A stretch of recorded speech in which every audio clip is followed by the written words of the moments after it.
In the spring of 1943, a man walked through the corridors of a Berlin administrative building with the practiced efficiency of someone who had learned to move through bureaucracy without drawing attention. His name was known to hundreds, forgotten by thousands, and would soon be erased from official records entirely. For now, he was simply another officer in the vast machinery of Third Reich, competent, reliable, and increasingly invisible to those around him. His position carried authority without prominence, responsibility without the spotlight that illuminated higher ranks. This obscurity would prove to be his advantage, and eventually, his only refuge. He worked in a department that existed in the shadowed spaces between military intelligence, political administration, and security apparatus. The kind of office where men learned things that were better forgotten, where orders arrived bearing the weight of absolute necessity, and where the line between duty and complicity had long since blurred into something indistinguishable. The morning routine had become so ingrained that it required no conscious thought. He would arrive early, before the main staff filtered into their desks, and move through the building with the measured pace of someone who belonged there. The sounds were always the same: typewriters clacking in distant rooms, the shuffle of papers, the low murmur of conversations and conducted tones. The air itself seemed to carry the weight of decisions made and orders executed. He had learned to ignore the anxiety that had begun to settle in his chest months ago, the way a sick man learns to ignore the pain that has become constant. The habit of obedience ran deep in him. It was the foundation of his entire adult life, carved into him during military training, and reinforced through years of service. Yet somewhere beneath that discipline, something had begun to fracture. It was not dramatic or sudden. Rather, it was the accumulation of small moments, conversations overheard, orders that crossed a line he had not known existed until he had already crossed it. The work itself was methodical and deliberately abstracted from consequence. He processed documents, verified information, filed reports, and participated in meetings where discussions remained clinical and distant from their actual implications. This distance had been maintained deliberately, taught to him as a virtue by men who understood that awareness could be a corrosive thing. The machinery of state required compartmentalization. No one person needed to see the full picture. His compartment was narrow and specific, designed so that he could fulfill his responsibilities without confronting the totality of what those responsibilities meant. This architecture of ignorance had served him well for years, allowing him to maintain the fiction that he was simply a professional doing a necessary job. But fiction, once questioned, becomes impossible to reconstruct with the same conviction.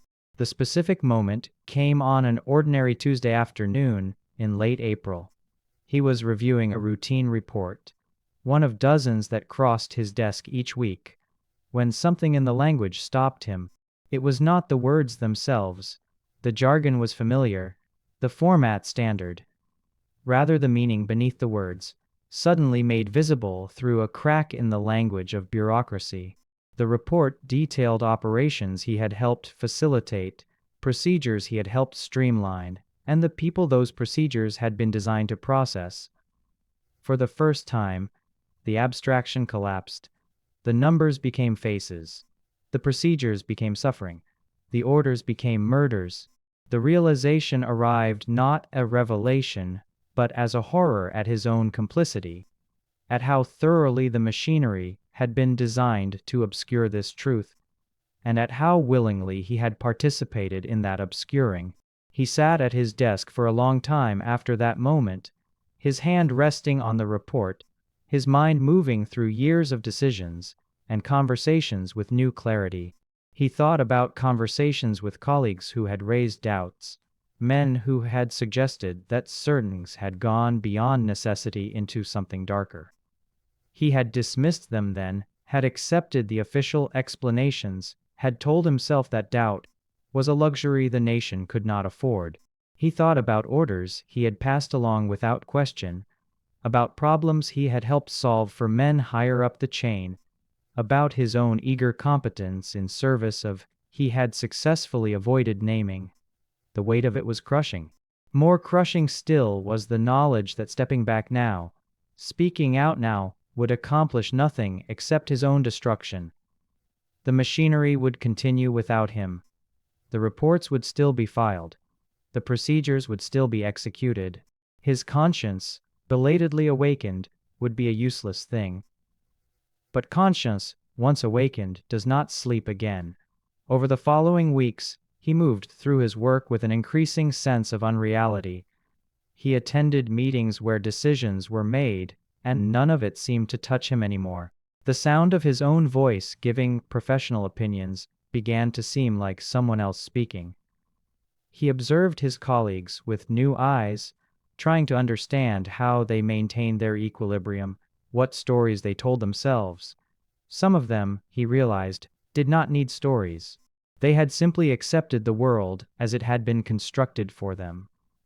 Others, like him, had built careful walls between knowledge and acknowledgement, walls that were now showing cracks.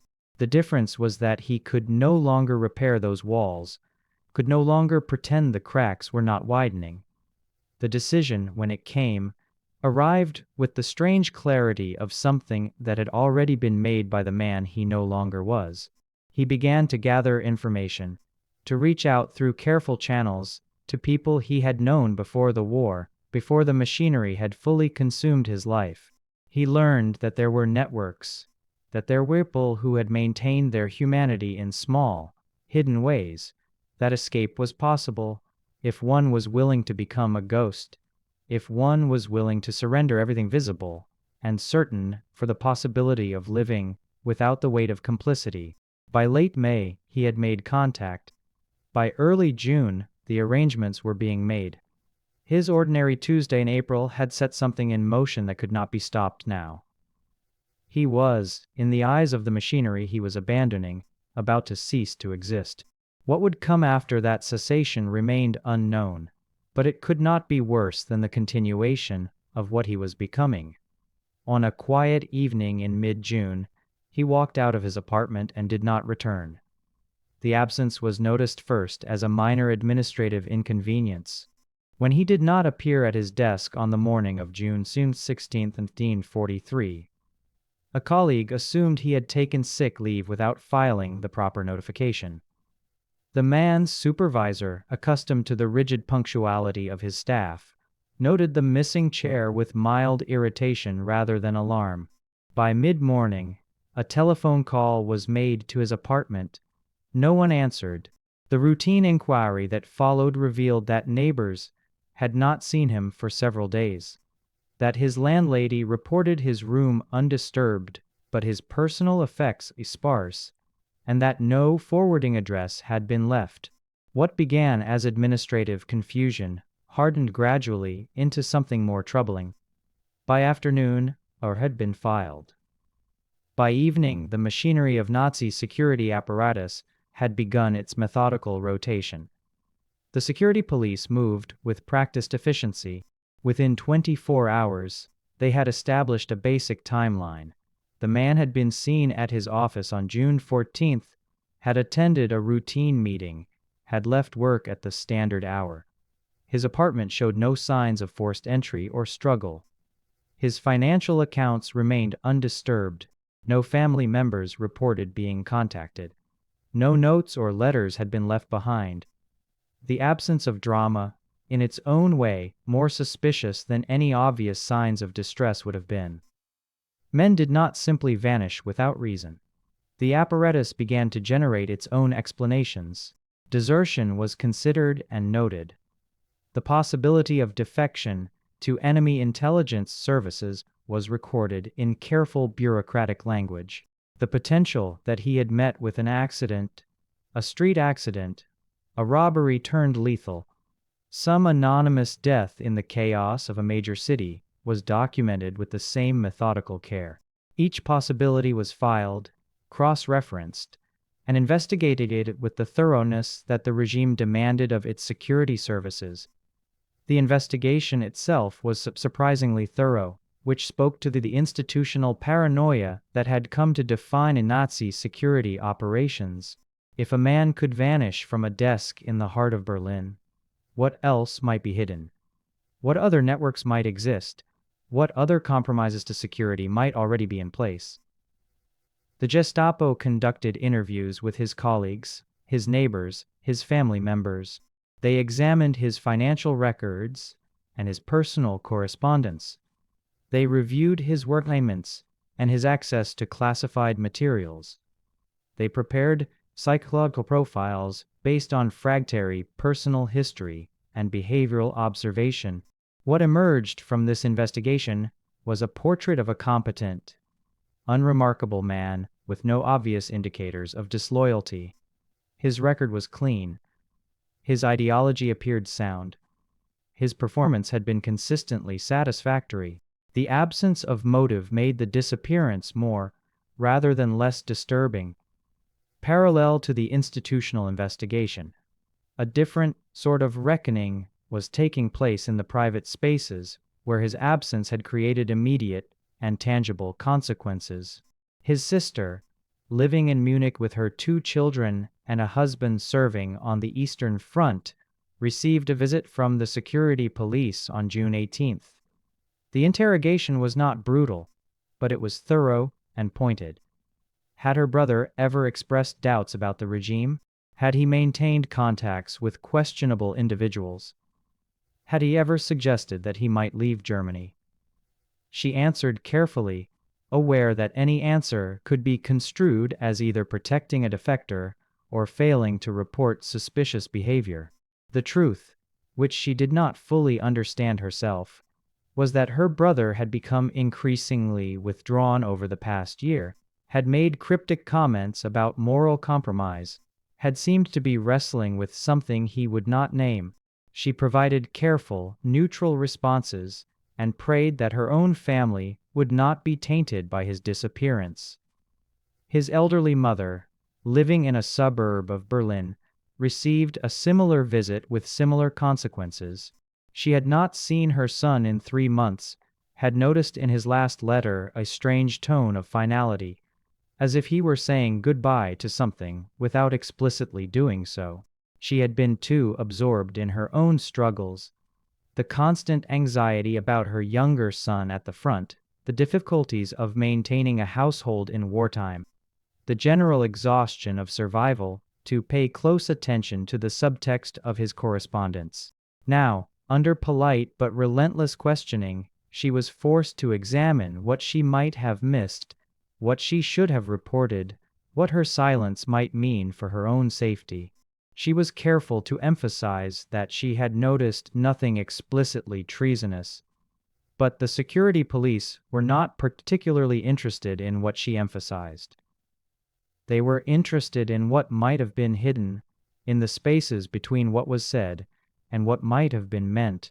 As June progressed into July, and July into August, the investigation gradually lost momentum without ever being formally closed. The man's photograph was circulated to border guards and security checkpoints throughout the Reich and occupied territories. His description was noted in the files of the Gestapo's foreign intelligence branches.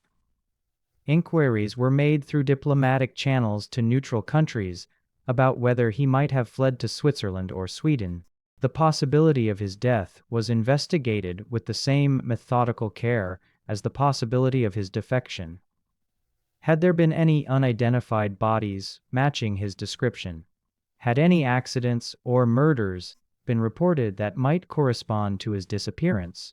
The bureaucracy generated vast quantities of paper documenting a man who no longer existed in any official capacity except as a missing person.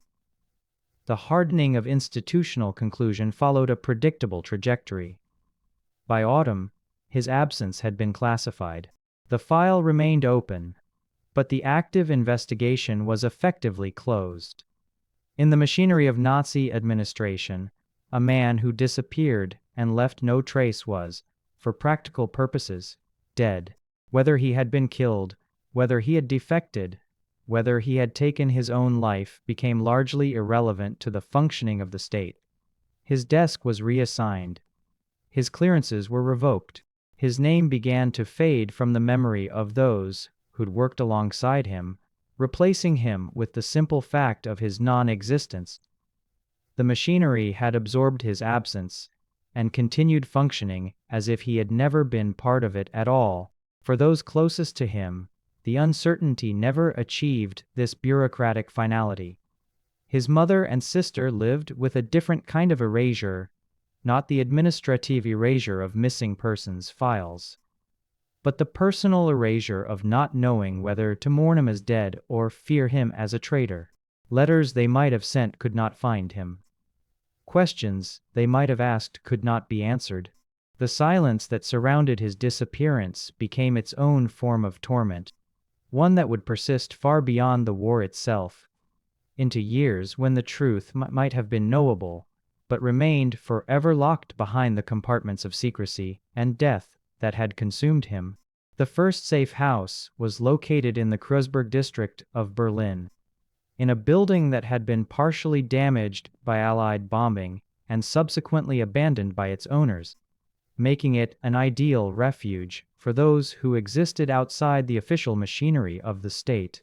He arrived there on a night in late June, with nothing but the clothes on his body and a single piece of paper containing a name and an address written in handwriting he did not recognize.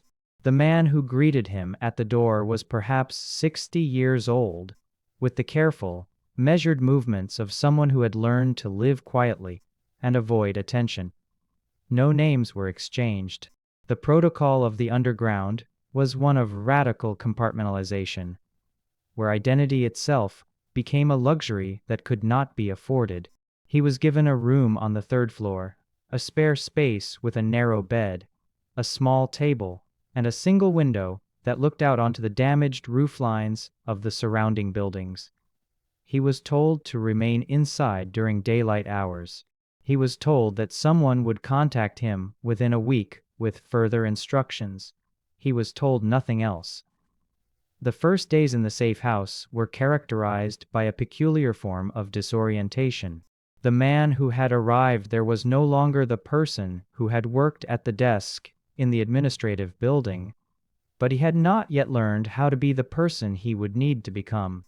He existed in a liminal space, neither fully the person he had been nor yet transformed into something entirely new. The apartment was quiet, except for the distant sounds of the city, the occasional rumble of a truck, the sirens that become part of the ambient noise of wartime Berlin, the muted conversations of people living their ordinary lives on the streets below.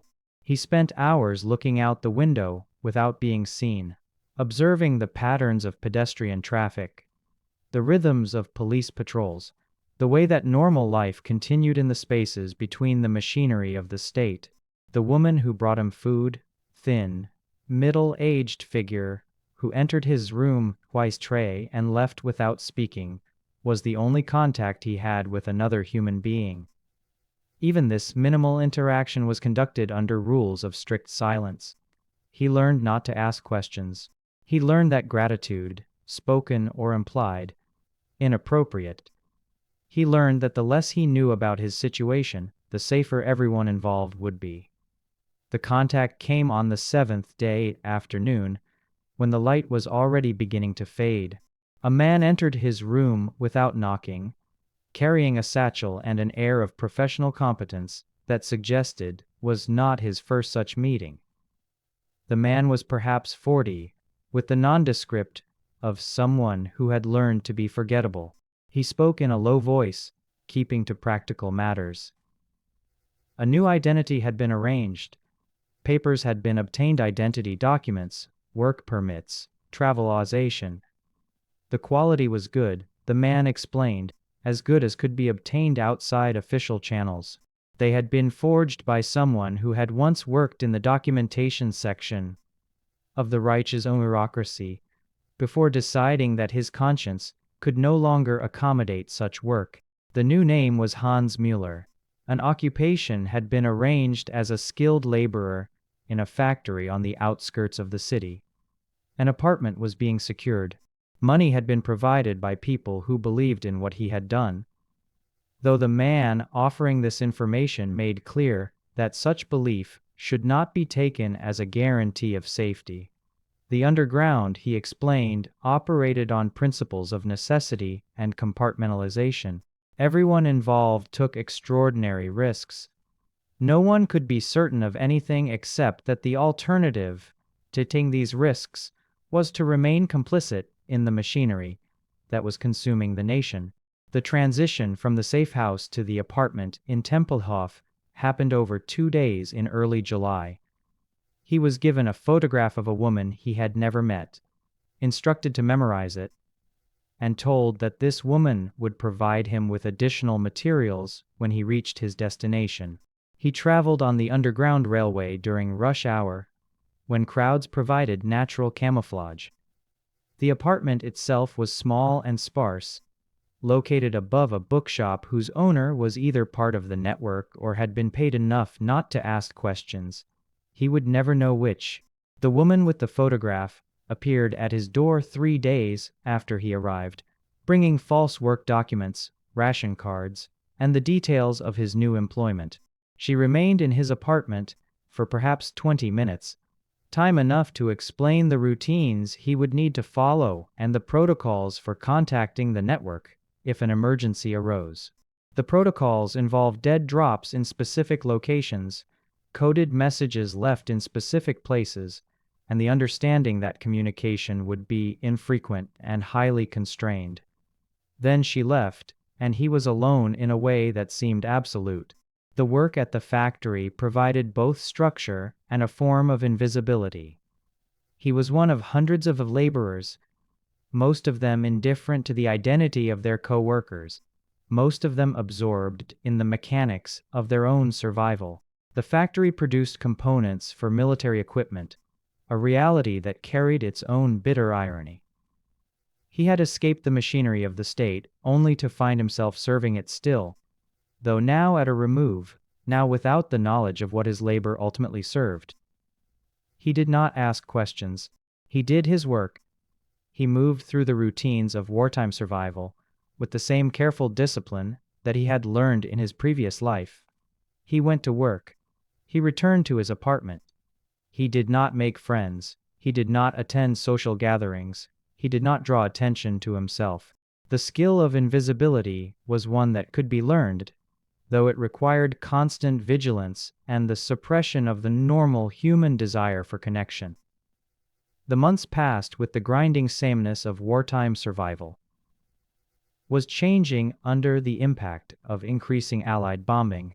The city would be subjected to major raids in the autumn and winter of 1943 and 1944, creating chaos and destruction that paradoxically provided additional cover for those trying to remain hidden. In the aftermath of bombing, when normal administrative procedures broke down and the state's machinery became temporarily overwhelmed, a man without proper documentation could move more easily through the ruins. He learned the geography of destroyed buildings, the shelters where he'd take refuge during raids, the routes through the city that avoided major checkpoints. He learned to exist in the spaces created by violence, to understand that the bombing that terrified the civilian population was also, for him, a form of protection. This was the terrible calculus of underground life. That catastrophe provided opportunities, that the suffering of others could be converted into personal safety. By the end of 1943, his situation had achieved a kind of grim stability. He was no longer the man who had walked out of his apartment 6 months earlier, though he was also not fully transformed into the person he was pretending to be. He existed in a state of suspended animation, neither alive in any full sense, nor dead in any official capacity. He had contacts in the network, though he knew none of them by their real names and maintained communication only through dead drops and careful protocols. He had work that kept him fed and provided him with cover, He had an apartment that sheltered him from the winter. He had papers that, if inspected, would withstand scrutiny. What he did not have, and what he had learned not to expect, was any certainty about his future, any guarantee of safety, or any hope that this existence might eventually lead to anything resembling normal life. He had become a ghost in his own nation, visible only to those who knew how to look for him, which meant he was, for all practical purposes, invisible. By the winter of 1944, the geography of the war itself had begun to shift with the inexorability of geological change. The Soviet forces, having absorbed the catastrophic losses of the previous years and reorganized themselves into an instrument of methodical destruction, were advancing westward across Eastern Europe with a momentum that seemed unstoppable. The Red Army had crossed into Poland. It had liberated Warsaw. It was approaching the borders of the Reich itself, and every intelligence report that reached the Western Allies confirmed what military analysts had been predicting for months. The final collapse of Nazi Germany was no longer a question of possibility, but merely a question of timing. In the West, the Anglo-American forces that had landed at Normandy in June 1944, broken out of the Bocage, liberated Paris, and were now pressing toward the Rhine and the industrial heartland of Germany itself. The momentum of two massive armies converging toward the center of Europe created a military reality that even the most optimistic German commanders could no longer deny. The war would be decided not by miraculous weapons or strategic genius, but by simple arithmetic. The Allies had more men, more equipment, more industrial capacity, and more time than Germany possessed. The machinery Allied intelligence, meanwhile, had been operating with increasing sophistication throughout the war, and early 1945 was focused with intense concentration on understanding the structure of Nazi power as it neared its final days. The British intelligence services, through their network of agents and informants, had developed sophisticated understanding of German administrative, military, and security structures. The Americans, with their vast resources and growing espionage capabilities, were working to develop similar networks. Both were aware that the final collapse of Nazi Germany would occur in Berlin, in the bunker complexes where Hitler himself was sheltering, and that whatever records or officials could be captured in the chaos of final defeat might prove invaluable to post-war reconstruction and accounting. The question of what had happened inside Nazi Germany, not just the military decisions, but the machinery of atrocity, the bureaucratic structures that had enabled the Holocaust, the individuals who had made and executed policies, becoming an urgent concern for those planning the occupation and denazification of post-war Europe. The German administrative apparatus, by contrast, was experiencing a kind of organized collapse that proceeded according to its own internal logic. As Soviet forces approached German territory and the reality of defeat became impossible to deny, the Reich's bureaucratic machinery began to exhibit contradictory behaviors. On the one hand, continued to function with mechanical precision, generating reports, issuing orders, maintaining the appearance of organizational coherence. On the other hand, individual actors within that machinery began to make increasingly desperate calculations about their own futures. Men who had served the regime loyally for years began to position themselves for a post-war world they were not willing to explicitly acknowledge might arrive. Some began to destroy documents that might later be used as evidence against them. Others began to position themselves as potential mediators or negotiators with the approaching Allies. Still others simply attempted to vanish into the chaos, to escape accountability by ceasing to exist in any official capacity. The coherence of the Nazi state was beginning to fracture under the weight of defeat, and that fracture would create spaces and opportunities that had not existed in earlier years of total war. In February 1945, Hitler issued orders that would bring significant portions of his government to the relative safety of the bunker complex beneath the Chancellery in Berlin. The Führerbunker, as it came to be known, was a fortified underground facility that had been expanded and reinforced over years of secret preparation. It would serve as the physical center of Nazi power in the final weeks of the war. Into this space would move not only Hitler himself, but also members of the senior government, military officers, security personnel, and the vast administrative apparatus that would attempt to govern the Reich through its final collapse. The bunker represented the physical manifestation of the regime's refusal to acknowledge the reality of defeat, a sealed, hermetic space where the machinery of Nazi power could continue to function independent of the reality of the world above, where Soviet shells were beginning to fall and American forces were preparing to cross the Rhine. The convergence that would ultimately bring the hidden man into the machinery of the Allied occupation began with operational necessity rather than dramatic coincidence. As Soviet forces pushed toward Berlin and the Allies prepared for their final assault on German territory, the need for intelligence about German intentions, capabilities, and the location of key individuals and documents became acute.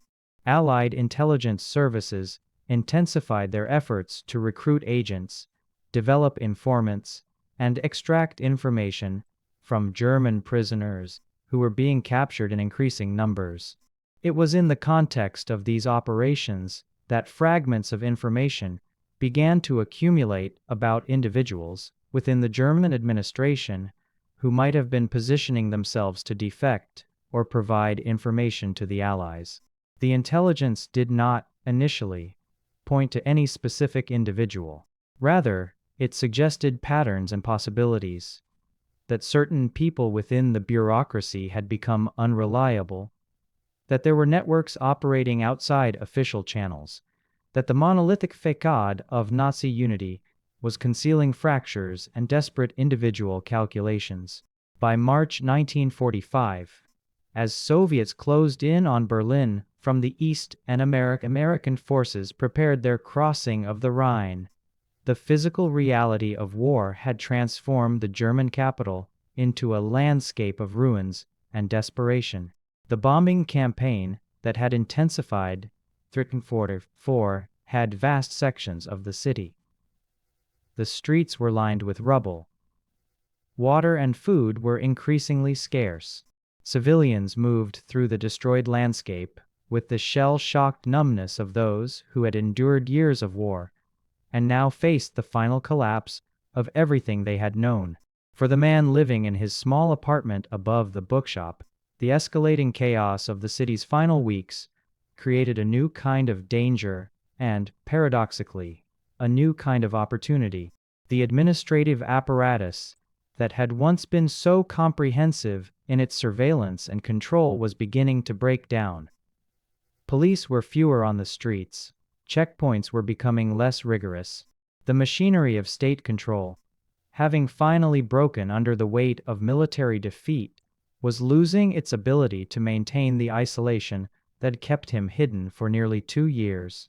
It was in this context of military collapse and administrative breakdown the first indirect contact was made.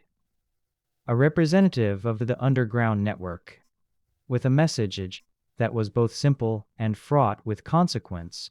There were people among the Allies' intelligence officers, military planners, individuals preparing for the occupation who had become aware that there were individuals within the German administration who possessed knowledge that might prove valuable. The war was ending. The question now was not whether Germany would be defeated, but what information could be preserved from the wreckage. What individuals could be recovered? What networks could be turned to Allied purposes? The approach was cautious and non-committal, offering nothing but the possibility of contact with Allied intelligence operatives.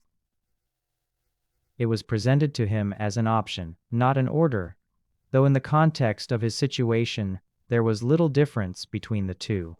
He had lived underground for nearly 2 years. The world above was collapsing. The machinery of Nazi power was folding in on itself. The only unknown was what role he might play in whatever came next, and whether the knowledge he carried might be valuable enough to secure his survival past the moment of final defeat. The entry into the Führerbunker came without ceremony or formal acknowledgement. He was collected from a location in the Tiergarten district on the evening of April 16, 1945, by a Wehrmacht whose uniform bore the insignia of Hitler's personal staff. The officer did not introduce himself. He did not explain the nature of the assignment or what role he would be expected to fulfill. He simply indicated that the man should gather whatever personal items he required and prepare to relocate. The journey through Berlin's darkness was surreal. Above ground, Soviet artillery was beginning its final bombardment of the city. The sound of explosions echoed between the damaged buildings. The streets were largely empty except for soldiers and civilians moving toward shelters. The contrast between the chaos of the dying city and the calm, methodical precision of the officer who escorted him created a disorientation that bordered on the hallucinatory. They descended into the bunker complex through a series of access points, moving through multiple layers of reinforced concrete, descending away from the sound of the bombardment above, away a collapsing world, into a sealed and hermetic space where time seemed to operate by different rules. The bunker itself was a revelation of architectural ambition and psychological denial. The Führerbunker was not a single chamber, but a complex warren of interconnected rooms and corridors designed to provide shelter and operational capability for the German government in the final days of the war. The walls were reinforced concrete, thick enough to withstand direct hits from artillery shells. The air was artificially circulated, creating an environment that was strangely isolated from the world above. Electric lights illuminated corridors that would have been claustrophobic in their dimensions if not for the surreal sense of historical significance that permeated every space. The bunker contained living quarters, administrative offices, communication facilities, and a medical suite.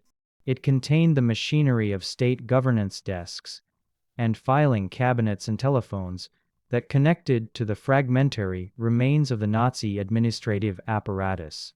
It also contained, in its deepest and most secure chambers, the spaces where Hitler himself sheltered, where the most senior military and political figures gathered, where the final decisions of the Third Reich were being made, or in most cases, where those decisions were being evaded or deferred.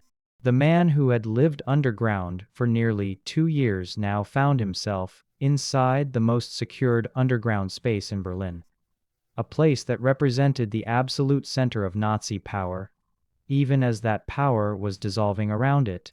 He was given a small room adjacent to the administrative offices, assigned a clerical position, and provided with vague instructions to assist with the processing of documents and the maintenance of records.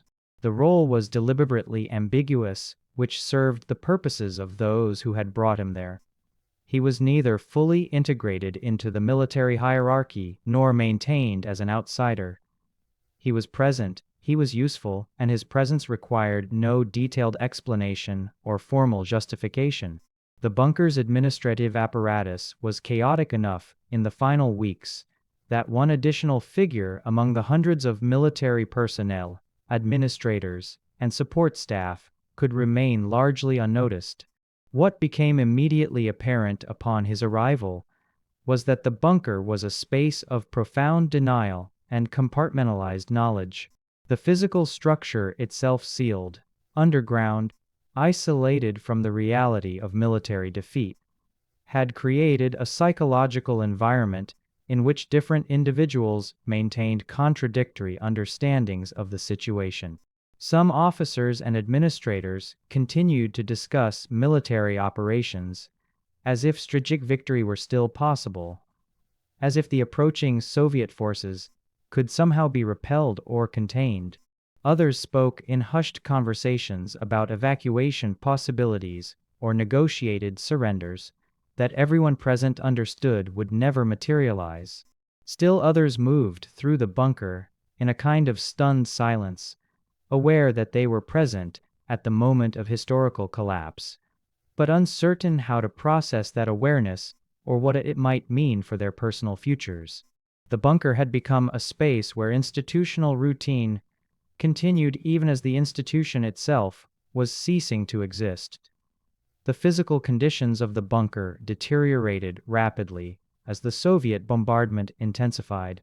The ventilation system strained under the demand created by hundreds of people sheltering in sealed underground spaces. The air became thick and difficult to breathe. The temperature fluctuated unpredictably. The sounds of explosions penetrated even into the deepest chambers, arriving as distant thuds that shook the concrete walls and created a constant reminder of the military reality outside. Food became increasingly scarce. Water was rationed. The exhaustion of those sheltering in the bunker manifested in a kind of collective delirium, some individuals becoming increasingly agitated and volatile, others sinking into passive acceptance of their circumstances. The man who had entered the bunker found himself performing clerical tasks in an environment that seemed increasingly unmoored from reality. He was filing reports about military movements that were not moving, processing communications about orders that were not being executed, maintaining administrative records for an apparatus that was actively ceasing to function. What distinguished his position from that of most others in the bunker was the knowledge he carried. He had been present in the administrative machinery of the Third Reich during years when the most consequential decisions about policy had been made and implemented. He had documentation in his memory, names and dates and sequences of decisions that connected individuals to orders that had consequences measured in human lives. He had been brought into the bunker. He gradually understood, precisely because this knowledge might prove valuable to those preparing for the post-war world. He was present at the center of Nazi power in its final days, but he was present as a witness and potential informant, not as a participant in the regime's machinery. The other individuals in the bunker did not know this about him. They saw him as simply another administrator, another minor functionary serving in the bureaucracy. They did not recognize him as someone who had been outside that machinery, who had rejected it, who was now observing its final moments from a position of studied neutrality. By the final days of April, the situation in the bunker had become almost unbearable. The Soviet forces had surrounded Berlin completely. The bombardment continued with relentless intensity. The radio communications received in the bunker reported the progressive collapse of German military defenses. It became clear to even the most committed true believers that surrender was inevitable and would occur within days, if not hours. The man witnessed conversations between senior military officers and government officials in which the question of what would happen after defeat was discussed with increasing urgency. Some spoke of escape possibilities, of connections to aircraft or underground networks. Others spoke of facing justice for their actions. Most seemed paralyzed by the magnitude of what was occurring. He moved through these final days documenting what he saw and heard, storing information that he knew would eventually be valuable to those who would survive the collapse and face the question of historical reckoning. He was, in those final days in the bunker, simultaneously a ghost and a recorder, present at the death of an institution and bearing witness to the knowledge that would outlast it. The bunker fell silent on May 2, 1945, when Soviet forces finally secured the ruins of Berlin, and the last German defenders surrendered. The man who had entered that sealed underground space less than 3 weeks earlier emerged into a city transformed by bombardment and occupation. The streets above were controlled by Soviet troops. The administrative apparatus of the Third Reich had effectively ceased to exist. The world had shifted from the order of Nazi Germany, however grotesquely distorted that order had been, into the chaos of military occupation and the beginning of post-war reconstruction. He was processed initially as a prisoner by Soviet forces who were, at that moment, more concerned with securing territory and taking custody of German military personnel than with the detailed interrogation of minor administrative figures.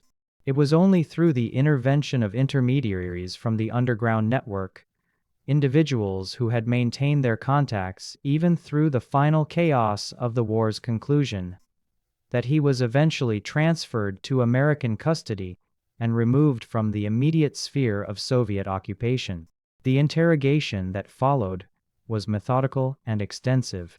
American intelligence officers, working with other Allied services, had begun the enormous task of documenting the machinery of Nazi Germany and identifying individuals who possessed knowledge relevant to understanding how the regime had functioned. The man was valuable to this process precisely because he had operated within the administrative apparatus during critical years, had possessed access to documentation about policy decisions, and had maintained his presence throughout the final collapse. The interrogations took place in temporary facilities established in the American occupation zone, in rooms that were neither particularly comfortable nor particularly brutal, simply spaces where questions were asked and answers were recorded. The officers who conducted these interrogations were trained observers of human behavior, skilled in the extraction of information, and possessed of the historical understanding that the testimony being gathered would become part of the official record of the war. The questioning proceeded through concentric circles of increasing detail. Initially, the interrogators were interested in establishing basic facts: what positions he had held, what departments he had worked in, what access he had possessed to classified information. As the interrogation progressed, the questions became more specific and more pointed. What did he know about the decision-making processes within the regime? What individuals had he encountered or worked with? What specific orders or policies could he provide information about? What documentation had he seen or been involved with? The interrogators were not interested in moral judgments or philosophical reflections on the nature of the regime he had served. They were interested in facts, sequences of events, names, dates, and the connections between individuals and decisions. They were building a documentary record, and his testimony was one piece of that record, valuable primarily for the specific information it contained rather than for any broader significance it might hold. What emerged from these interrogations was a detailed account of administrative procedures, policy implementation, and the bureaucratic machinery through which Nazi Germany had operated. His testimony was cross-referenced with documents that had been captured by Allied forces, with the accounts of other individuals who were being interrogated, and with the fragmentary records that had survived the final destruction of Berlin. The process was slow and meticulous, driven by the understanding that this documentation would eventually be used in post-war proceedings to establish responsibility, to document atrocities, and to create the historical record through which future generations would understand what had occurred. His presence in the bunker during the final days provided additional validation to his testimony about the nature of the regime's collapse and the psychological state of its leadership in the final moments. The documentation of his testimony proceeded through multiple channels. Initial interrogation reports were filed with American military intelligence. Copies were shared with other Allied intelligence services, particularly the British, who maintained their own archive of documentation about Nazi Germany. The testimonies were eventually made available to the international legal proceedings that would attempt to bring Nazi leaders to justice for war crimes and crimes against humanity.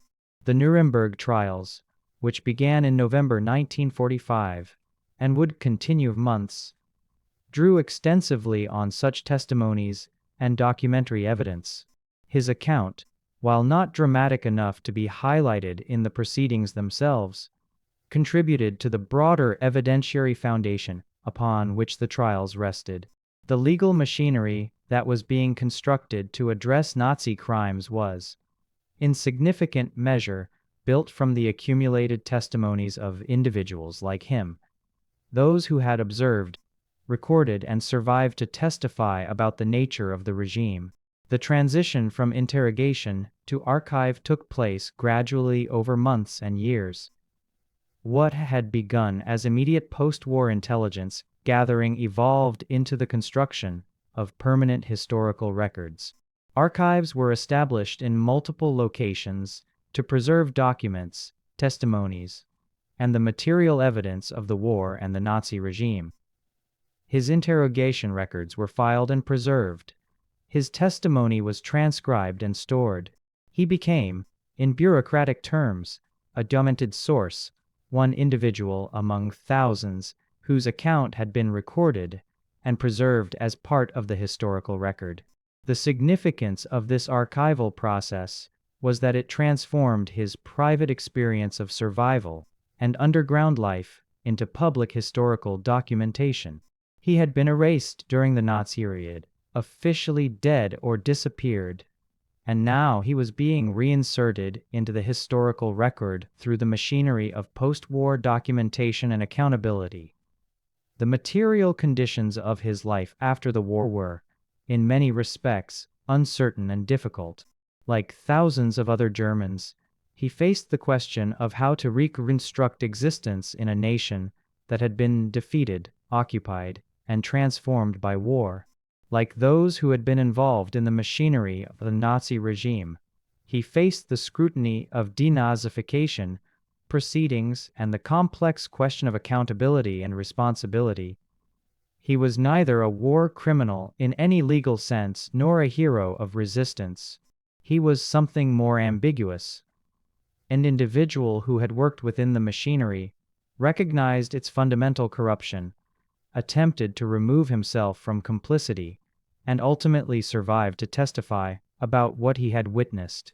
The denazification process that was conducted by Allied authorities after the war attempted to address this ambiguity through categorization and assessment, though the categories themselves were often inadequate to the complexity, individual circumstances, and choices. The establishment of his presence in the historical archive represented a kind of resurrection, though not in any triumphant sense. He emerged from erasure into documentation, from being officially dead into being a recorded historical source. His testimony contributed to the vast archive of documentation through which the Holocaust, the war, and the machinery of Nazi Germany were being understood and preserved. The specific details of his account, the names he provided, the dates he established, the connections he documented contributed to the historical record in ways that would outlast him, that would be consulted by scholars and researchers for generations seeking to understand how the regime had functioned and how individuals within it had behaved. His role in the bunker during the final days, his presence at the center of Nazi power in its moment of collapse, gave his testimony particular weight and significance. He had been present at a historically consequential moment, and he had survived to document it.